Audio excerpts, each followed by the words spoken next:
السلام عليكم ورحمة الله وبركاته. النهاردة حرفيا هنتكلم في حلقة من الحلقات المهمة جدا والمميزة جدا، وهنعرف فيها قطرات الأذن كاملة باستخداماتها، وكمان هنعرف أهم الجرعات الخاصة بيها. ويا ريت لو أنت لسه أول مرة تتفرج علينا متنساش تدعمنا وتدوس لايك، تعمل سبسكرايب للقناة وتفعل زر الجرس عشان توصلك الفيديوهات الجديدة أول ما تنزل على طول. هنبتدي أول حاجة بقطرات الأذن المستخدمة كإير واكس ريموفر، أو القطرات اللي بتنظف الأذن من الشمع. أول مادة معانا وهي الكرباميد بيروكسيد، والمادة دي بتعمل على تليين شمع الأذن والتخلص منه عن طريق إنها بتكون رغوة صغيرة تنظف الأذن من الشمع ده، والرغوة دي بتتكون أول ما المادة دي تلمس الشمع الموجود في الأذن. والمادة دي هنلاقيها في قطرات زي ريمو واكس والبيروكسي والإير واكس، ودول جرعتهم في المتوسط بتكون نقطتين في الأذن من 3 مرات يوميا إلى 4 مرات يوميا، والقطرات دي ما تستخدمش أكتر من 4 أيام. خلينا ننتقل للمادة اللي بعد كده وهي الأوليل بوليبيبتايد، والمادة دي برضو بتعمل على تليين شمع الأذن والتخلص منه، وهنلاقي المادة دي موجودة في صنف واحد بس وهو السيرومينكس إن، ودي جرعتها في المتوسط بتكون نقط للأذن من مرتين يوميا إلى 3 مرات يوميا. نيجي للمادة اللي بعد كده وهي مية البحر أو الأيزوتونيك سي ووتر، مضاف عليها مادة البايكربونيتس، والمواد دي بتحافظ على الأذن عن طريق إنها بتغسلها من الشمع المتراكم فيها، وكمان بتمنع تكوين شمع جديد، وكمان المادة دي تعتبر آمنة جدا. والمواد دي هنلاقيها في صنف واحد بس وهو الأودي كلين إير كلينزنج، ودي جرعتها في المتوسط بتكون بخاخة في كل أذن من مرتين إلى 3 مرات أسبوعيا. كمان خد بالك إن في قطرة اسمها أوريس إير دروب، ودي فيها مواد كتيرة جدا زي الكلوروبيوتانول والبي اتش تي والألموند أويل والفيتامين إي والأوليف أويل والتي تري أويل والكالنديولا أويل والبارافين أويل، والمواد دي بتعمل برضو على إزالة الشمع المتراكم في الأذن. وجرعة الأوريس في المتوسط بتكون قطرة داخل الأذن من مرتين يوميا إلى 3 مرات يوميا. خلينا بقى ننتقل لقطرات الأذن المحتوية على أنتيبيوتيك أو مضاد حيوي بس. أول مادة معانا وهي السيبروفلوكساسين، ودي بتستخدم لعلاج الالتهابات البكتيرية في الأذن، زي مثلا التهاب الأذن الخارجية أو التهاب الأذن الوسطى. والمادة دي هنلاقيها في أصناف زي السيلوكسان والسيبرو والسيبروسين، ودول جرعتهم في المتوسط بتكون من نقطتين إلى 4 نقط من مرتين يوميا إلى 4 مرات يوميا، والمدة بتتحدد عن طريق الطبيب المعالج لكنها في الغالب بتكون 7 أيام. نيجي للمادة اللي بعد كده وهي الأوفلوكساسين، ودي برضو بنستخدمها في حالات الإصابة بالعدوى البكتيرية في الأذن زي التهاب الأذن الخارجية أو التهاب الأذن الوسطى.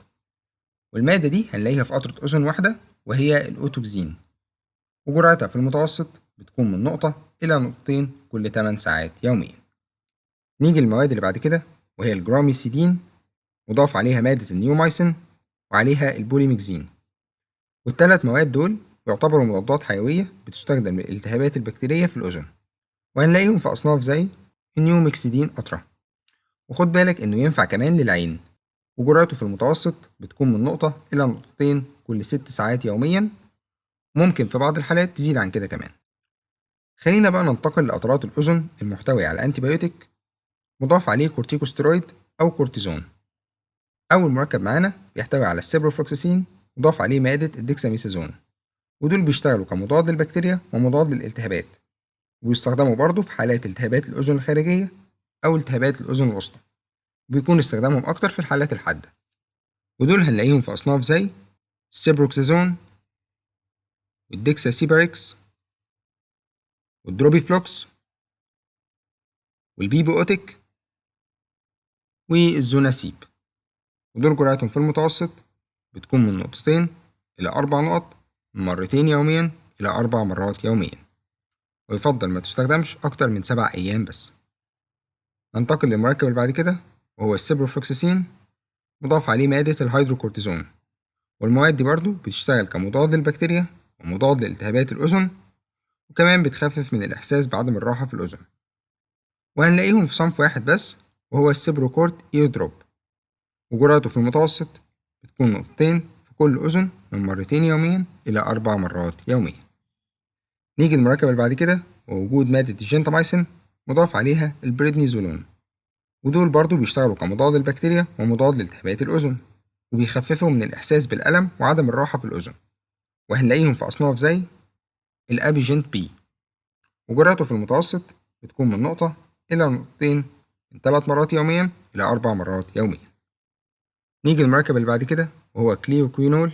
مضاف عليه مادة فلوميسازون، والميزة بقى في مادة الكليوكوينول إنها بتكون مضادة للبكتيريا وكمان مضادة للفطريات في الأذن، وبرضه بنستخدمها في التهابات الأذن الحادة، ودول هنلاقيهم في أصناف زي الأوتوكورت والفيوتيك، ودول جرعتهم في المتوسط بتكون من نقطة إلى نقطتين من مرتين يوميا إلى 3 مرات يوميا. نيجي للمركب اللي بعد كده وهو السينشوكاين، ودي مادة مخدرة وبتستخدم لتسكين الألم، مضاف عليها مادة الديكساميثاسون، وده الكورتيكوسترويد أو الكورتيزون اللي بيستخدم لتخفيف أعراض الالتهاب، مضاف عليهم مادة الفراميسيتين، وده يعتبر مضاد حيوي علشان يقضي على البكتيريا، كمان مادة الجراميسيدين، وده يعتبر خليط من المضادات الحيوية برضه، ودول هنلاقيهم في صنف واحد بس وهو الأوتال إير دروب، وجرعته في المتوسط بتكون من 3 نقط إلى 5 نقط من 3 مرات يوميا إلى 4 مرات يوميا. نيجي للمركب اللي بعد كده ووجود مادة الديكساميثازون عليها مادة النيومايسين سلفيت والبوليميكزين بي سلفيت، ودول بيستخدموا برضو كمضاد للبكتيريا ومضاد لالتهابات الأذن، وهنلاقيهم في أصناف زي الديكسترول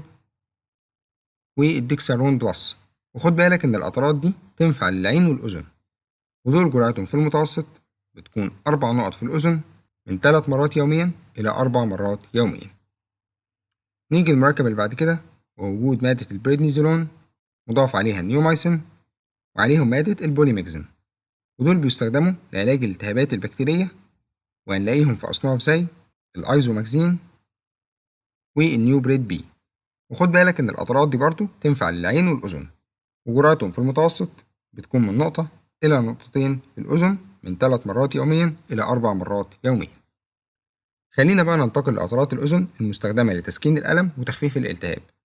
أول مركب معانا وهو الكلوروبيوتانول مضاف عليه مادة الفينازون، والمواد دي بتكون مسكنة ومهدئة لآلام الأذن، ودول هنلاقيهم في صنف واحد بس وهو الأوتوكالم إير دروب، وده جرعته في المتوسط بتكون نقطتين في الأذن من مرتين يوميا إلى 3 مرات يوميا، بس يفضل إنها ما تستخدمش أكتر من 3 أيام. نيجي للمركب اللي بعد كده وهو الأنتي بايرين مضاف عليه مادة البنزوكاين، والمواد دي بتشتغل عن طريق إنها تخفف من آلام الأذن وتسكن من الالتهاب، ودول هنلاقيهم في صنف واحد بس وهو الأوتوسيبت إير دروب، وده جرعته في المتوسط بتكون من 3 نقط إلى 4 نقط كل 8 ساعات يوميا، ويفضل إنك ما تستخدمش القطرة دي لأكتر من 3 أيام. نيجي للمركب اللي بعد كده وهو الكولين ساليسايليت مضاف عليها مادة الجليسرين، والمواد دي بتشتغل لتسكين آلام الأذن والتخفيف من الالتهاب، والجليسرين تحديدا بيعمل على تليين شمع الأذن عشان يخرجه لو هو مسبب الوجع ده، ودول هنلاقيهم في صنف واحد بس وهو الأودكس إير دروب، وجرعته في المتوسط بتكون من نقطتين إلى 3 نقط كل 8 ساعات يوميا،